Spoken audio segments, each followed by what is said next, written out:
안녕하세요. 윤동씨 딸입니다. 되게 우스꽝스럽죠. 그런데 제가 집에 있을 땐 이렇게 머리 풀고 있는 시간이 좀 많습니다.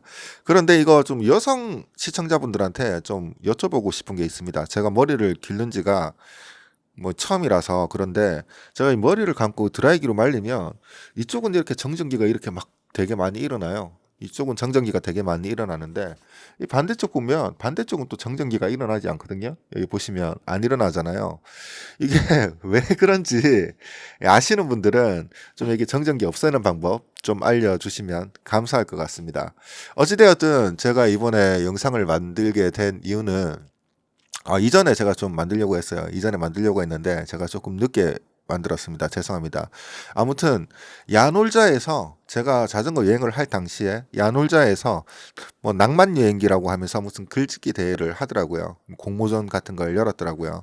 그래서 거기에 응모를 했습니다. 제가 작품을 두 편을 냈어요. 두 편을 냈는데 사실 진짜 크게 기대를 하지 않았습니다. 크게 기대를 하지 않았는데 대한민국으로 돌아와서 이렇게 있으니까 핸드폰 문자가 띵 울리는 거예요. 그러면서 여기에 입선하셨습니다. 입선 정도? 이제 100일장이나 글짓기 대회 나가신 분들은 한 입선 정도의 그 가치를 아실 겁니다. 입선이라고 하면 이제 참가상 정도 되죠. 야놀자에서도 이제 참가상 정도 이렇게 이야기를 하는데 하지만 이 참가를 한다고 해서 무조건 다 받는 건 아니었고 4,500편 정도가 이제 공모가 되었는데 그 중에 뭐 한 200편, 300편 잘 모르겠어요. 아무튼 한 그 정도 이제 1, 2, 3등 이렇게 나오고 그 다음에 이제 참가상해서 이렇게 좀 많은 사람들에게 조금 상품을 준 것 같습니다.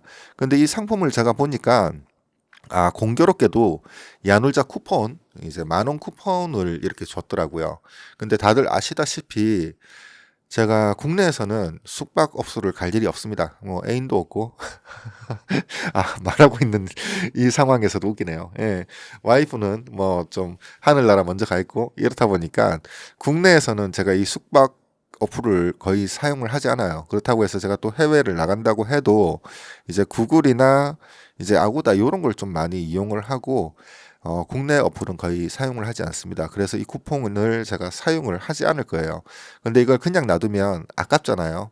아까워서 이번 시간에 제가 이 쿠폰 올려드리면서 모든 분들한테 다 이제 드리고 싶지만 제가 뭐 상을 딱 하나밖에 못 받아가지고 딱뭐 최초로 등록하시는 한 분이 요 많은 쿠폰을 야놀자에서 사용하실 수 있을 거예요. 요 쿠폰 요거 품번도 제가 올려드리고 그리고 제가 이제 어떤 작품들을 썼는지 그걸 조금 이야기를 해보려고 합니다. 그리고 제가 이 작품을 챗GPT에 넣어봤어요. 근데 챗GPT가 제가 몇 년 전에 써본 챗GPT가 아니더라고요. 챗GPT가 제가 쓴 의도를 거의 90% 정확하게 이게 해석을 해내는 게 상당히 놀라워서 이제 그것도 여러분들하고 이야기를 좀 해보려고 합니다. 어찌되었든 제가 작품 두 개를 내었는데 거의 이번에 심사를 블로거 분들이나 그런 분들이 많이 하셨더라고요. 그래서 제가 이게 심사위원들이 마음에 들었을 작품 같은 경우는 사설식으로 그냥 이렇게 일기식으로 쓴 글이 어, 채택이 된 것 같고 이제 산문식으로 쓴 글이 또 하나 있거든요. 요걸 제가 읽어드리면서 그때 이제 여행을 하면서 어떤 심정이 들었는지 그리고 이 글을 우연하게 어떻게 쓰게 되었는지 그리고 제가 글 쓰는 실력이 상당히 형편이 없습니다. 형편이 없지만 그래도 이 40대 중반에 무언가를 써 본다는 게 나에게 어떤 의미가 있었는지 이런 걸 조금 이야기를 해보려고 합니다. 어찌되었든 제목은 모래 알거나 뭐 이렇게 지었습니다. 모래 알거나. 저는 먼 나라에서 자전거 여행 중이었어요. 어느 날 바람이 상쾌해서 한바구음 짓는데 모래알 하나가 제 입안으로 들어왔어요. 모래알은 저에게 물었어요. 너는 어디에서 시작했니? 저는 마음으로 이렇게 말했어요. 내 마음에 바람이 불어왔을 때. 그때부터 바람 타고 여기까지 왔어. 모래알은 또 저에게 물었어요. 너는 어디까지 갈 거니? 저는 대답했어요. 내 안에 거친 바람이 멈추는 그곳까지 가려고. 모래알은 말했죠. 바람은 영원히 멈추지 않고 그저 둥글게 돌고 돌다가 직선으로 불기도 멀리 퍼져서 불기도 때로는 멈춘 것 같지만 심장 안에서 생각 안에서도 불고 불 거야. 바람은 멈추지 않아. 저는 말했어요. 나에게 불어온 바람들은 모양 없고 날 느리게, 때론 빠르게, 화나게, 울게, 분노하게, 차분하게 하기도 한다고. 바람은 그런 거야. 모래알은 말했어요. 모래알도 감정이 있어. 하지만 바람으로 인해 슬퍼하거나 분노하지 않는 그저 모래알일 뿐이야. 그리고 나도 한때는 바람에 맞서는 생명이었을 때가 있었지. 하지만 나는 어디에서 왔는지 잊어버렸고 앞으로 어디에서 무엇이 될지도 몰라. 그냥 바람에 모든 걸 맡기려고. 바람은 나에게 신이거든.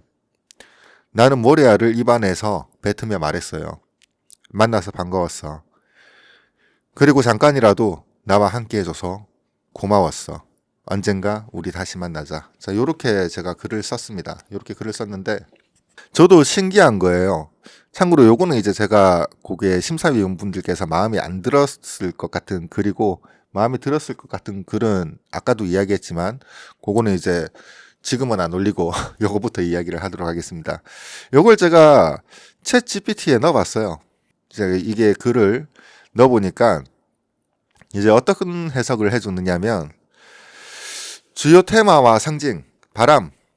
예, 바람은 단순한 자연 현상을 넘어 감정과 운명 그리고 끊임없이 변하는 삶의 흐름을 상징해요. 글 속에서 바람은 결코 멈추지 않고 때로는 부드럽게 때로는 거칠게 우리의 내면과 외부 세계를 흔들어 놓습니다. 이렇게 해석을 했더라고요. 저 상당히 좀 많이 놀랐습니다. 그 다음 모래알. 모래알은 겉보기에는 작은 존재이지만 그 안에 감정과 삶의 흔적을 지니고 있어요. 한때 바람에 맞서 생명의 의지를 가졌던 모래알이 결국 바람에 모든 것을 맡기는 모습은 인간의 삶에서도 때로는 운명 앞에 무력함을 느끼는 순간들을 상징하는 듯합니다. 이걸 제가 상당히 많이 놀랐습니다. 이거 여기에서 제가 왜 놀랐느냐면 그건 조금 이따 제가 이야기를 드리도록 할게요. 여행자, 이제 저죠. 자전거 여행하는 나는 인생의 여정 그 자체를 대표해요. 자신의 시작과 도착, 그리고 그 사이에 만나는 수많은 감정들과 경험들을 바람과 모래 아래 대화를 통해 성찰합니다. 이게 이걸 딱 짚어내는 게 진짜 상당히 놀라운 거예요. 특히 모래 아래에서 제가 상당히 많이 놀랐는데 어떻게 이게 챗 GPT AI가 이게 뭐 알려진 글도 아니고 그냥 제 일기 같은 그냥 이런 산문인데 이걸 딱딱딱 나눠서 해석을 하는 게 상당히 놀라웠습니다. 그리고 의미와 메시지도 읽어보도록 하겠습니다. 이 글은 우리가 어디에서 왔고 어디로 가는지를 물으며 인생의 방향과 정체성을 탐구하게 만듭니다. 바람처럼 예측할 수 없는 감정의 흐름 속에서도 자신만의 길을 찾아 나아가는 인간의 의지와 그 여정의 소중함을 일깨워주는 것 같아요. 모래알과의 대화는 우리 각자가 가진 기억과 감정, 그리고 그 모든 것이 결국 운명의 바람에 흩어져가는 현실을 상징적으로 보여줍니다. 이처럼 모래알과 나는 단순한 여행의 에피소드를 넘어 존재의 근원과 인생의 흐름, 그리고 인간과 자연의 깊은 연결고리에 대해 생각해보게 하는 아름다운 작품입니다. 뭐 이렇게 해석을 해줬더라고요. 제가 상당히 놀랬던 건 뭘 놀랬느냐면 일단 제가 이제 글쓴이니까 제가 글쓴이라고 하니까 좀 웃기네요. 아무튼 제가 이제 창작을 한 이제 글이죠. 일기 같은 글이지만 제가 이걸 어떤 심정으로 썼느냐면 제가 자전거를 타고 인도네시아 수마트라 섬쯤에 있었을 때입니다. 근데 이제 인도네시아 수마트라 섬에서 상당히 조금 되게 많이 어려운 난간들이 있었죠.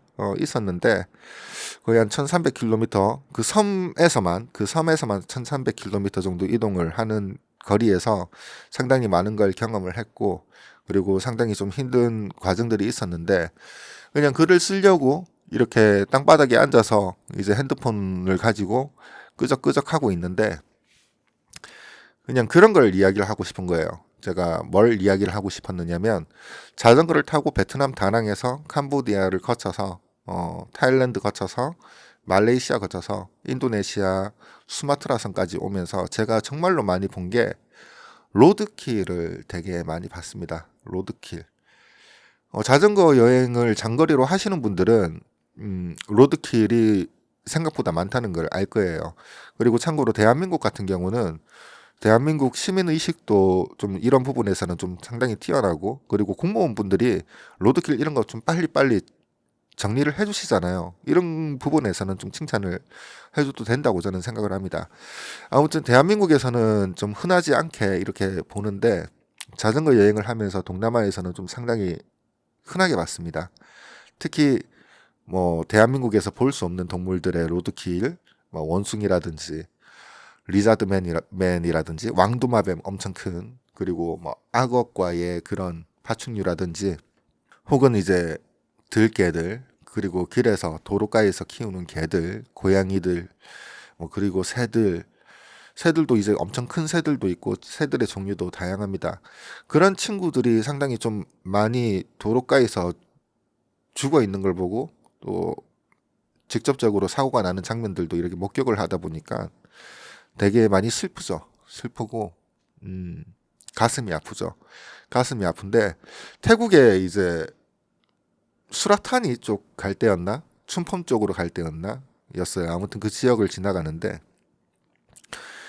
길거리에 이제 무덤 같은 작은 걸 이렇게 만들어 놨더라고요. 돌무덤 같은 것들도 이렇게 보이고, 흙무덤 같은 것들도 이렇게 보이고, 제가 이전에 영상에서 잠깐 이야기를 했었는데, 그 무덤에 대해서 저는 이제 정체를 몰라서 이렇게 물어봤더니만, 거기 태국 분이 이제 여기에 있던, 길에 있던 이제 동물이 죽거나, 이제 아니면 길에 있던 길거리 이제 상인이 나이가 노후가 되셔가지고 돌아가시면, 그분들이 매일 출근하던 그 바로 옆에 요런 돌무덤을 만들어서 이제 그분이 생전에 있던 옷이나 이런 걸 놔둬서 불태우기도 하고, 그런 걸 좀 기리기도 하고, 그리고 앞서 이야기했던 이제 마을에서 조금 정을 받던 그런 동물들이 로드킬을 당했을 경우에는 그런데 이렇게 돌무덤을 한동안 만들어준다, 이렇게 이야기를 하더라고요. 그걸 보면서 좀 상당히 좀 많은 생각을 하게 되었습니다. 이 친구들과 사람은 사고를 당하거나 혹은 이제 노후가 돼서 돌아가시는 분들인데, 어찌되었든 비극이 있었든 비극이 없든 인간은 어차피 돌아가는 게 마찬가지구나, 이제 그런 생각은 누구나 다 하죠.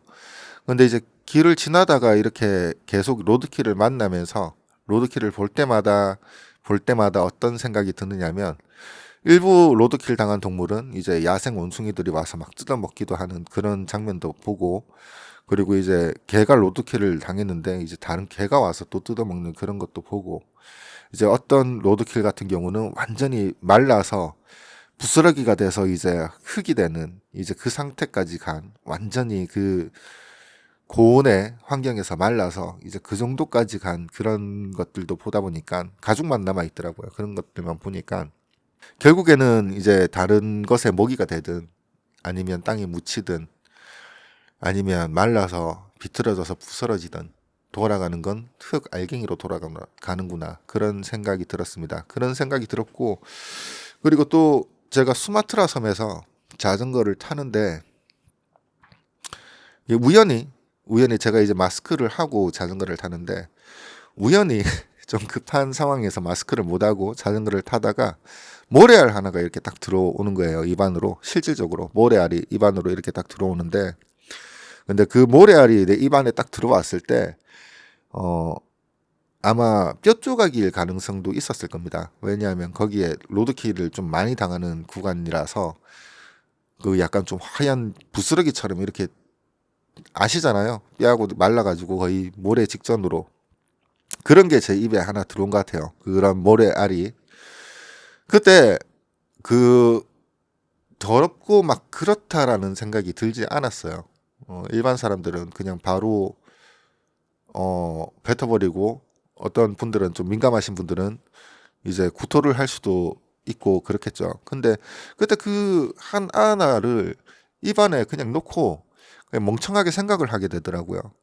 아, 결국은 이렇게 흙으로 돌아가는 것인데, 나는 지금까지 무엇을 위해서 살아왔는가? 그리고 누군가 물어볼 때 나는 무엇을 해왔던 사람이라고 이야기할 수 있을까?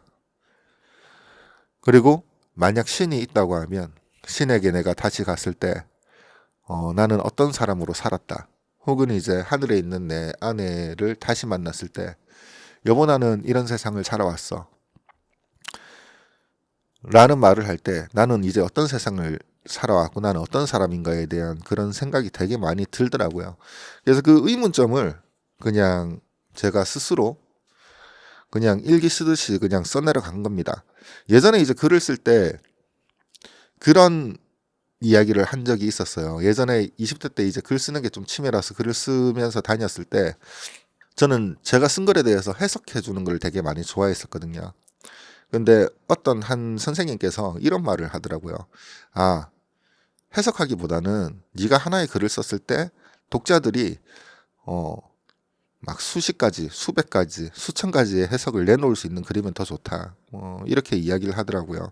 그래서 글을 쓸 때는 설명조로 쓰기보다는 최대한 비유하거나 은유해서 그걸 숨겨라. 그리고 시라는 건 제가 시라고 이야기하면 좀 하지만 시는 비밀번호 같은 거다라고 이렇게 이야기를 하더라고요. 그래서 사실 여기에 좀 많이 숨겼습니다. 이제 모래알은 제가 여기에서 상징적으로 표현을 하는 건 제가 설명을 해서 알겠지만 죽어서 모래알이 된 그런 생명체의 부스러기를 제가 하는 겁니다. 다들 이제 이렇게 아시겠지만 근데 그 부스러기에 영혼을 부여를 한 거죠. 제가 그래서 저하고 대화를 할 수 있는 이제 의인화 시켰다고 해야 되나? 대화를 할 수 있는 존재로 만들어서 제가 제 자신에게 이렇게 물어보는 겁니다. 또 자전거 여행을 할 때 그리고 해외 여행을 다닐 때 많은 여행자들끼리 모여서 이야기할 때 우리 항상 물어보잖아요. Where are you from? 넌 어디에서 왔니? 라는 걸 물어봤을 때 나는 어디에서 왔어? 라는 이런 이야기를 하는 걸부터 이야기를 시작해서 목적지가 어디니? 이런 걸 이제 통상적인 이제 질문을 넣음으로써 제 스스로의 이제 생각을 좀 숨기면서 이야기를 합니다. 어디에서 시작했니라는 이 답에는 내 마음에 바람이 불어왔을 때 그때부터 바람 타고 여기까지 왔어 라고 이렇게 이야기를 한다든지 어디까지 갈 거니라고 목적지를 물었을 땐 내 안에 거친 바람이 멈추는 그곳까지 가려고 라는 이런 말을 하면서 통상적인 이제 오히려 상징성을 부여한 그런 모래알이 더 현실적인 질문을 하고 현실적인 저는 오히려 더 숨기면서 이야기를 하죠. 제가 왜 이렇게 글을 썼느냐면 대한민국 사람들이 되게 많이 다른 나라 사람들에 비해서 직설적인 이야기를 하기보다는 은유하고 비유하는 그런 문장들이 되게 많습니다. 대화의 방법이. 그냥 그렇다 보니까 제 자신 스스로 이야기를 하지 않고 되게 많이 숨겨서 이렇게 표현을 했습니다. 내 마음에 바람이 불어왔을 때 그때부터 바람 타고 여기까지 왔어라는 이 말을 쓸 때는 그냥 제가 세상에서 이제 좀 포기를 하려고 했던 그런 순간들이 많았어요. 그런 순간들이 많았을 때 그때부터 이제 엮여 살다 보니까 여기 왔다. 뭐 이런 식으로 해석이 될 수도 있고 아무튼 그런 식으로 썼습니다. 그리고 모래알이 이야기를 하죠.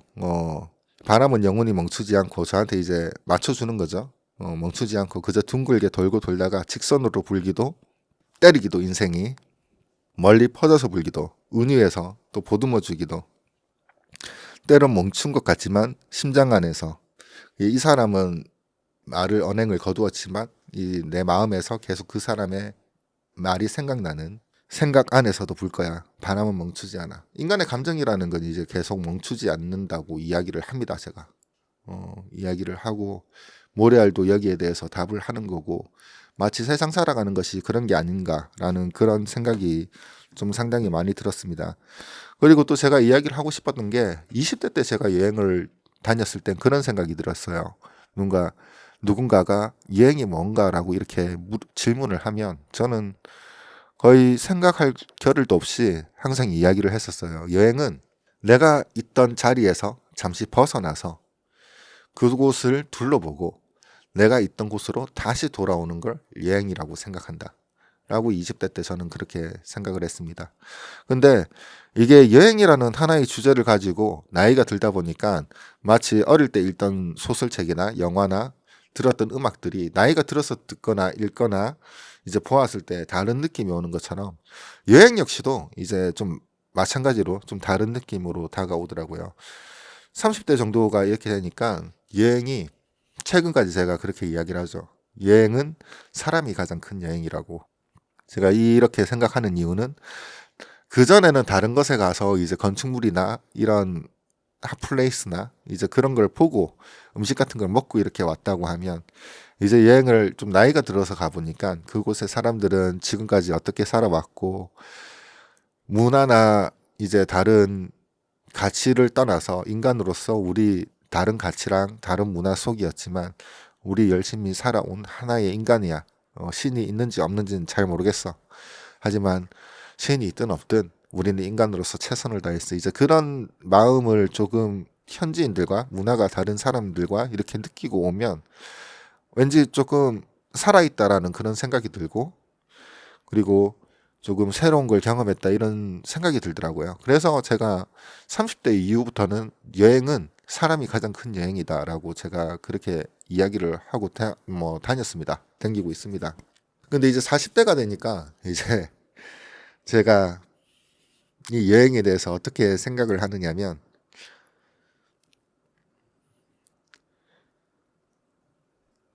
다른 문화를 통해서 내 자신의 행복을 한번 찾아보는 그런 모험이라고 생각을 합니다. 여러분들이 좀 공감을 안 하실지 몰라도 저는 그렇게 느끼고 있어요. 그리고 제가 마지막에 이야기를 하죠. 모래알을 입안에서 뱉으며 말했어라고 이야기를 하는데, 여기에서 삼키며 말했어라고 처음에 이야기를 하려고 했어요. 근데 이 모래알을 내 입안에 삼키면 이 다른 생명체가 내 몸의 또 일부가 돼서 내가 되는 거잖아요. 하지만 이게 이 모래알을 뱉으며 제가 이야기를 했다는 건, 이 모래알이 결코 더러워서 뱉었다 이런 의미는 아니고, 나의 것과 너의 가치관을 다르게 생각하고 너의 가치를 존중하고, 너는 또 다른 세상을 날아가고 나는 또 다른 세상으로 향해 가고, 뭐 이런 상징적인 저만의 그런 느낌을 넣어서 이게 받는 겁니다. 삼킬 수도 있었는데, 만나서 반가웠어. 만나서 반가웠어는 세상에 대해서 이제 세상을 봐서 반가웠어라고 이야기를 하는 거고, 그리고 잠깐이라도 나와 함께 해줘서 고마웠어. 이건 이제 모리아를 비롯해서 이제 지금까지 제가 살아오며 만났던 모든 사람들에 대해서, 제가 놀러를 다니다 보니까 한 사람이 형성되기 위해서는 내 스스로가 그냥 땅 하고 태어나는 게 아닌, 나의 하나의 이런 성질이나 어떤 생각이 만들어지기 위해서는 많은 사람들의 그런 영향, 그리고 미디어의 영향, 그리고 그 국가가 지향하는 그런 정치의 영향이 되게 많이 사람을 만드는데 기여한다. 뭐 그런 생각이 들었어요. 그리고 잠깐이라도 나와 함께 해줘서 고마웠어라고 이야기하는 건, 지금까지 이제 만난 모든 사람들, 그리고 살아왔던 모든 그런 순간들에 대해서 안녕을 이야기를 하는 겁니다. 그리고 마지막에 이야기를 하죠. 언젠가 우리 다시 만나자. 이 부분에서도 이제 저는 나름대로 이제 숨겨놓은 거예요. 언젠가 다시 만나자. 그 여행을 할 때 그때 좀 상당히 조금 많이 살도 되게 많이 빠지고 힘든 와중에 저는 제 자신이 죽을지도 모르겠다라는 그런 생각도 해봤거든요. 인도네시아 수마트라 섬에서. 근데 그때 내가 만약에 죽으면 이제 어떤 생각이 들까라는 걸 좀 깊이 고찰을 해봤을 때, 어쩌면 수천 년을 돌아서 내가 다시 어떤 한 세포로 되어서 태어나더라도 인간으로 다시 한번 태어나고 싶다. 그리고 인간이 되어서 다시 이 세상을 한번 만나보고 싶다. 라는 그런 생각이 들어서 그냥 이렇게 썼던 것 같습니다. 이걸 이제 하나하나 다 설명을 해서 사실은 좀 장편으로 쓰고 싶었는데 글자 수에 한계가 있었어요. 글자 수가 1000자인가 뭐 아무튼 그랬던 것 같아요. 그 이내에 이제 모든 걸 이제 다 써야 했기 때문에 좀 길게 쓰고 싶었는데 줄이다 보니까 조금 설명할 수 있는 그런 부분들이 많이 없어진 것 같습니다. 어찌되었든 쿠폰, 야놀자 쿠폰은 누가 가져가셨는지 모르겠지만 아무튼 등록 성공하신 분은 이제 코멘트 하나 남겨주면 고마울 것 같아요. 뭐 남기기 싫으면 안 남기셔도 상관없는데 제가 받았습니다. 뭐 한 그 정도 남겨주시면 되게 고마울 것 같은데, 아무튼 영상을 거의 한참 안 올리다가 갑자기 여러분들께 인사도 드리고 싶고, 그리고 쿠폰도 하나 남는 게 있어서 오랜만에 이렇게 영상 찍게 되었습니다. 어찌되었든 여러분들 좋은 하루 보내시고, 여러분들도 요즘은 이제 SNS나 이런 것도 많이 하시지만 누군가에게 보여주기 위해서 어떤 걸 쓰기보다는 내 자신에 대해서 일기를 한번 써보는 그런 시간도 한번 가져보면 어떨까 싶은 그런 마음이 듭니다. 아무튼 여러분들 좋은 하루 되시고 긴 영상 봐주셔서 감사합니다. 좋은 하루 되십시오.